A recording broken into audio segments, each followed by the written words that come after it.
Sanyo. The history of the Japanese company Sanyo began after the Second World War. In 1947, Toshio Iue, a former employee of Matsushita, later Panasonic, founded his own company Sanyo Electric.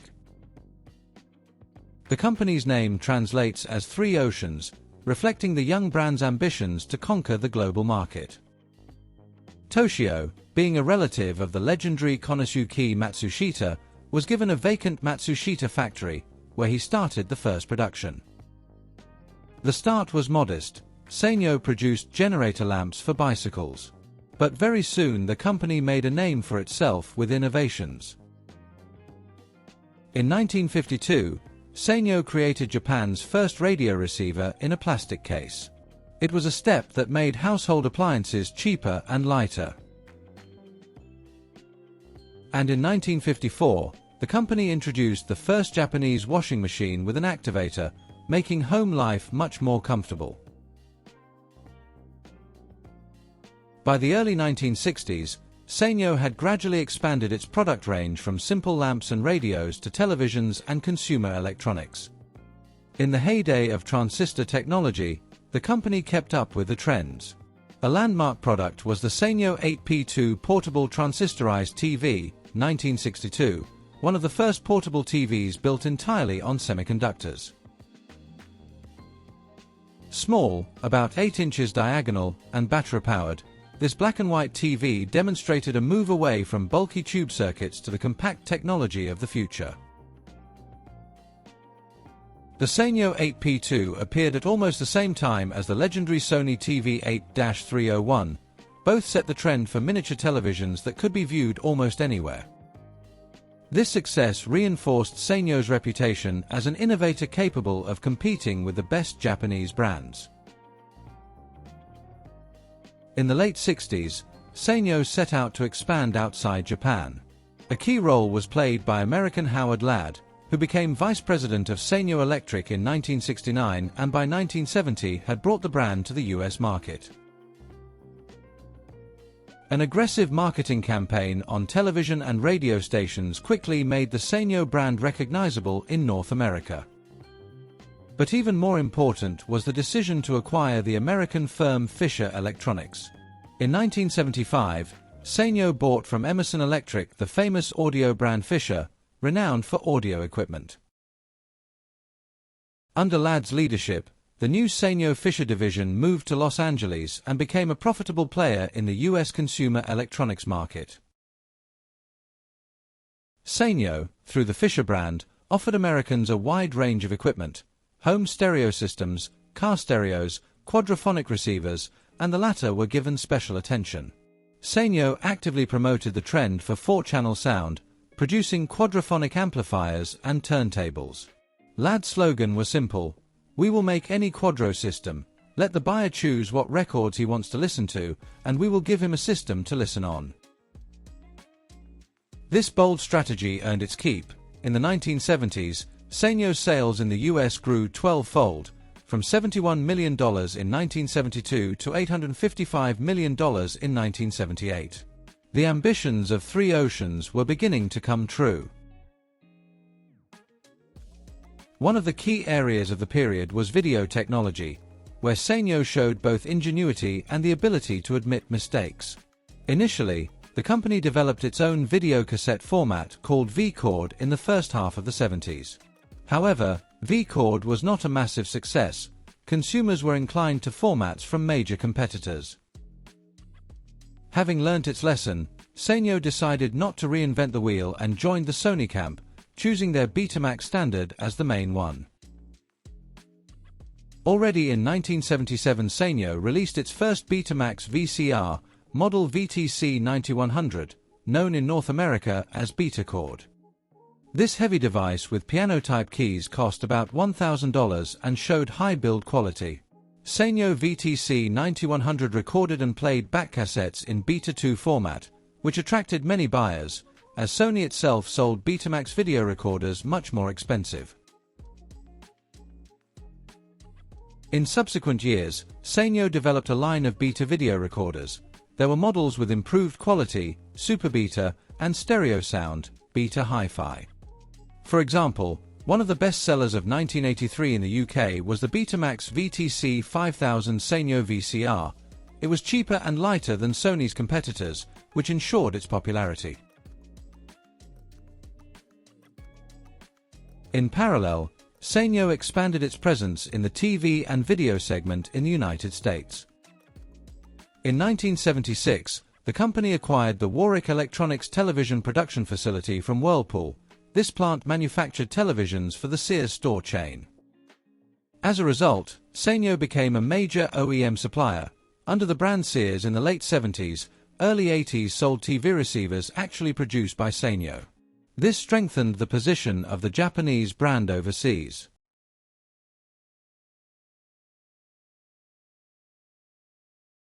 Sanyo audio equipment, especially portable, was not lagging behind. In the heyday of boomboxes, the company created several iconic models of tape recorders. A real legend was Sanyo M9998, 1979, a huge 2-cassette boombox of the highest class, one of the most powerful and tricked out in its time. With a weight of almost 9 kilograms and a price of about $430, this boombox offered 4-way acoustics, several tuner bands and an impressive design with plenty of aluminium and lights.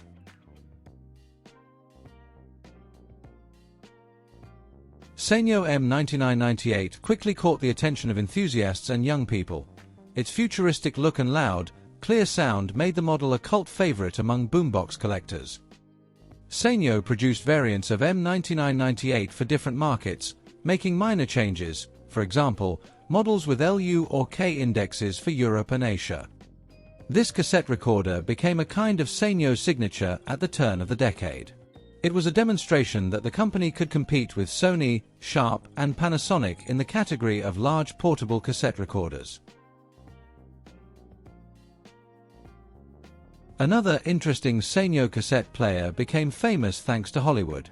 Model Sanyo M9923, 1980, looks a little more modest than the flagship M9998, but it became famous for appearing in the 1987 cult action movie Predator. After the release of Predator, the M9923 gained cult status, with tech fans trying to get their hands on one, and collectors calling it the Predator boombox.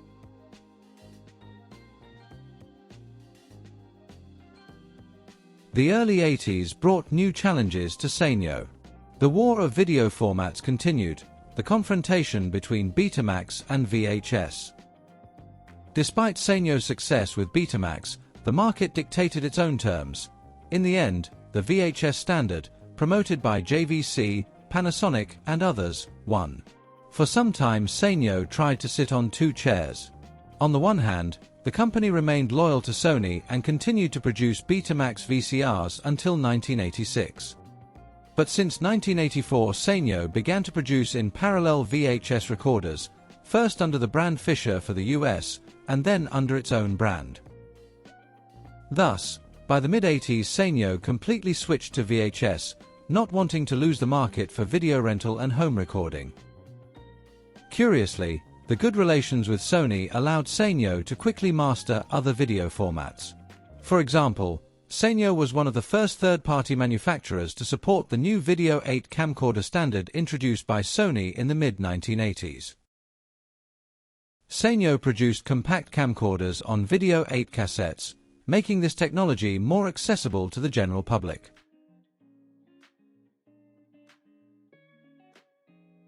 In the field of stationary video Sanyo continued to cooperate with retail chains. Sanyo VCRs were often sold under local brands, for example, Sears or Fisher, and were famous for their unpretentiousness, a kind of workhorses of the VHS era. In 1982, the company unexpectedly tried itself in the personal computer market, releasing a series of machines MBC 1000. And already in 1983 the company presented its IBM PC-compatible computer Sanyo MBC 550, the cheapest IBM clone on the market at that time. This PC cost considerably less than its competitors and attracted buyers with limited budgets. However, Sanyo's lack of know-how in the computer industry had an impact here. The MBC 550 was not fully compatible with IBM PC programs, causing users to encounter problems. As a result, despite the low price, the project of Sanyo personal computers was not a success. After 1983, the company did not release new models, deciding to concentrate on its traditional areas. Sanyo was much more successful in the field of portable audio. In response to the Walkman cassette player phenomenon, which created a sea of competitors, Sanyo created its own line of ultra-compact JJ, Junior Jockey, players. This line culminated in the Sanyo JJ-P4, 1987, a miniature stereo player recognized as the smallest Walkman-class cassette player of its time. It was only 18.5 mm thick, and its dimensions were slightly larger than a compact cassette box. It weighed about 140 grams. Inside, the engineers managed to accommodate a full-size auto-reverse playback mechanism and even a Dolby noise reduction system. Moreover, the JJ-P4 used a tiny 2 mm thick motor. This player demonstrated the highest level of Japanese engineering in the late 80s. The design was also impressive. The device came in fashionable colors, white, red, anthracite, and looked like a stylish accessory. No wonder that in 1987 Sanyo JJ-P4 won the Japanese Good Design Award for Outstanding Design Solutions. Sanyo showed that it could compete on equal terms with Sony, Walkman, and Aiwa in the miniaturization race.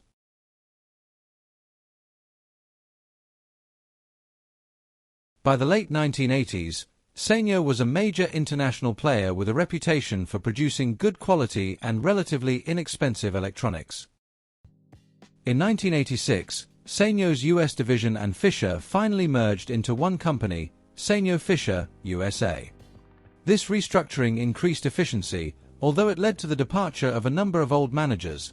The same Howard Ladd left his post in 1987.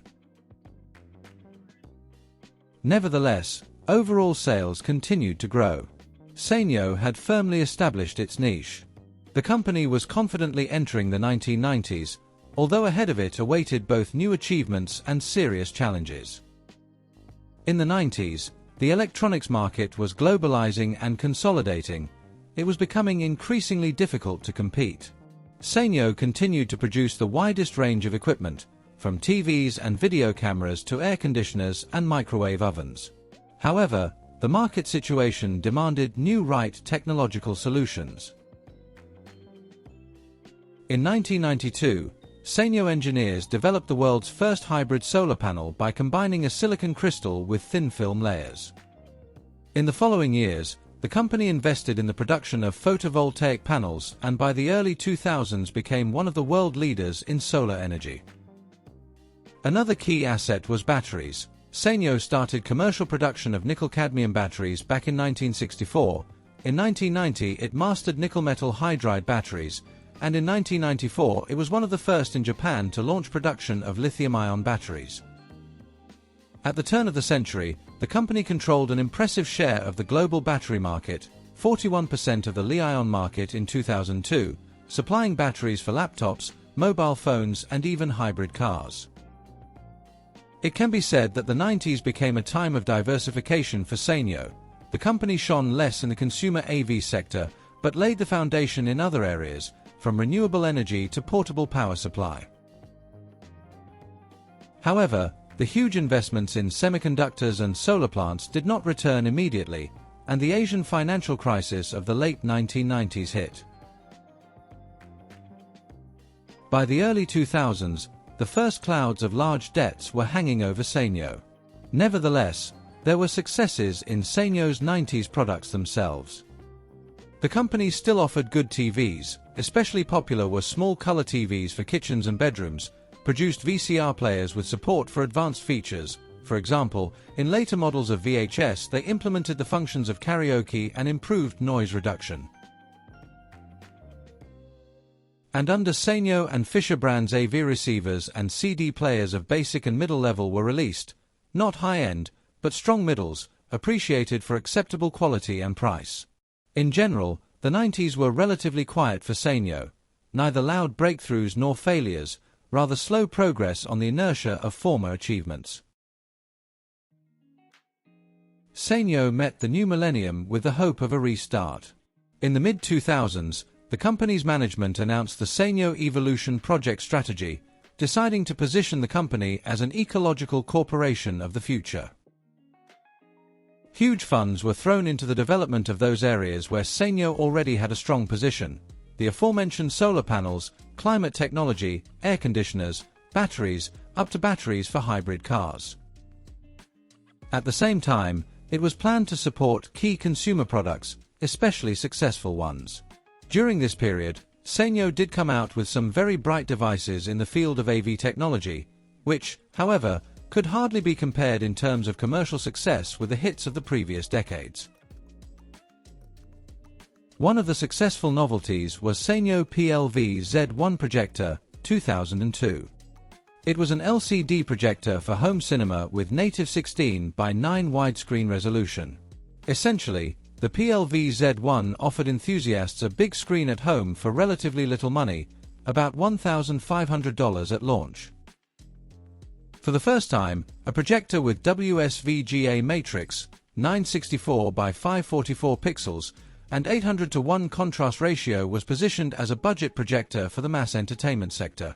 For this money, the buyer got three 0.7-inch LCD matrices, brightness up to 700 lumens, and even conveniences like manual lens shift for flexible installation. In tests, the device beat the competition, proving that the era of home projectors has come. Sanyo PLV Z1 allowed many cinema lovers to organize watching movies on a 100-inch screen in their living room. What was previously the domain of only the rich has become accessible to the middle class. The projector won awards as the best product of the year in its class, and Sanyo established itself in the niche of home cinema projectors, releasing successful successor models. Even more revolutionary for its time was the compact camcorder Sanyo Xacti VPC HD1, 2006. Sanyo was the first in the world to release a pocket camcorder with HD video support. Model Xacti HD1 debuted at CES in January 2006 and caused a sensation. In form, it was a small pistol camcorder, body periscope with a hinged screen, weighing only 235 grams. Inside, a 5-megapixel sensor and a lens with 10x zoom. Most importantly, the Xacti HD1 recorded HD 720p video directly to an SD card. It was the first portable HD camera for amateurs. Sanyo's press release emphasized that the Xacti HD1 was capable of taking still photos at the same time as video recording, in fact a hybrid of a camera and camcorder. The recommended price of $800 looked very attractive for an innovative product. The buyer didn't need bulky cassettes or discs. HD clips were recorded in MPEG-4 on flash memory, a cutting-edge solution at the time. The Xacti HD1 had other advanced features such as electronic stabilization, 1 cm macro focus mode, and even an included docking station. The arrival of this camera marked a new milestone: the transition of consumer video to high-definition digital without tape. Competitors like Sony and Panasonic didn't release their HD cameras until a year later, and Sanyo was justifiably proud of the primacy. It could be said that the Xacti HD1 foreshadowed the boom in compact camcorders and action cameras of the next decade. However, despite its successes, Sanyo's financial position in the mid-2000s was precarious. In 2004, the company's semiconductor business was nearly wiped out by a natural disaster. A massive earthquake in Chuetsu, Niigata, destroyed Sanyo's microchip factory. The losses were huge, and Sanyo closed the 2005 fiscal year with a record -205 billion yen. It was after this that the top management launched the Sanyo Evolution Project Reorganization Program. The company began to sell off non-core assets and reduce staff. Thousands of workplaces were announced to be cut. One of the first redundant businesses was mobile phones. Although Sanyo successfully made fashionable clamshells for Sprint in the US and KDDI in Japan, competition with giants like Nokia and Motorola was tough. In 2008, Sanyo sold its entire mobile phone division to Kyocera. In the same year, Sanyo was looking for investors to save the company. there was information about interest from Panasonic. The late 2000s marked a dramatic conclusion to Sanyo's history. On the 21st of December 2009, Panasonic Corporation officially announced the purchase of a controlling stake in Sanyo. The deal was valued at 404 billion yen, about $4.6 billion. In essence, a larger player was absorbing a weakened competitor to strengthen its position in the battery and eco-friendly business. In December 2009, the parties signed a merger agreement, and by spring 2010 Panasonic brought its stake to 100% by buying out the remaining shares of Sanyo. Thus, the once independent company became a subsidiary of Panasonic. From that moment on, the Sanyo brand began to gradually disappear from the world electronics map. Panasonic was primarily interested in Sanyo technologies and markets, and it did not need duplication of similar products under different brands. Some areas were immediately repurposed. For example, Sanyo's semiconductor business was sold to ON Semiconductor in 2010. Even earlier, in October 2009, Sanyo separated and prepared for sale its household appliances division, refrigerators, washing machines, and so on. In October 2011, the buyer became Chinese giant Haier, which agreed to acquire this segment. On the 30th of March 2012, the takeover of Sanyo's home appliance division by Haier was completed. In April 2012, the company Sanyo Electric legally merged with Panasonic Corporation, ceasing to exist independently. Simply put, in spring 2012, the Sanyo brand effectively ceased to exist. Panasonic has announced that it will phase out the Sanyo brand, keeping it only where it still has value to consumers. In some countries, the Sanyo logo was left on popular products for a transitional period. For example, Sanyo TVs and air conditioners continued to be produced in Southeast Asia for some time. In North America, the Sanyo brand still appeared on low-cost TVs for a few years. Panasonic licensed it to Funai to sell TVs through Walmart. Later, in 2016, Panasonic even made an attempt to revive the Sanyo brand in India. It launched budget-LED TVs sold online. But these were essentially marketing experiments. Nevertheless, many Sanyo developments continued to live on under the Panasonic brand. For example, the famous Eneloop batteries are still produced, but now they are labeled Panasonic, although the formula and production remained Sanyo's. The Fisher brand, which belonged to Sanyo for many years, also faded into oblivion. Panasonic did not develop it and simply closed the hi-fi line under this brand by 2010. This was the end of more than 60 years of history of Sanyo, the company that once dreamed of covering 3 oceans. The brand could not withstand the storms of the global market, suffered heavy losses, and was eventually absorbed by a more powerful player. Sanyo stereos and televisions are now vintage. Its batteries are part of another company. Its name is just a line in the history of Japanese electronics. Nevertheless, Sanyo's contribution to the AV and hi-fi industry is still tangible today. This company gave the world the first transistor portable TV, made video and sound more accessible, introduced us to the idea of a pocket HD camera. The history of Sanyo is an important chapter in the technological drama of the 20th century, with its rise, triumph, and a slightly sad ending. The video has come to an end. Thank you very much for watching. Don't forget to support the channel, and until the next video.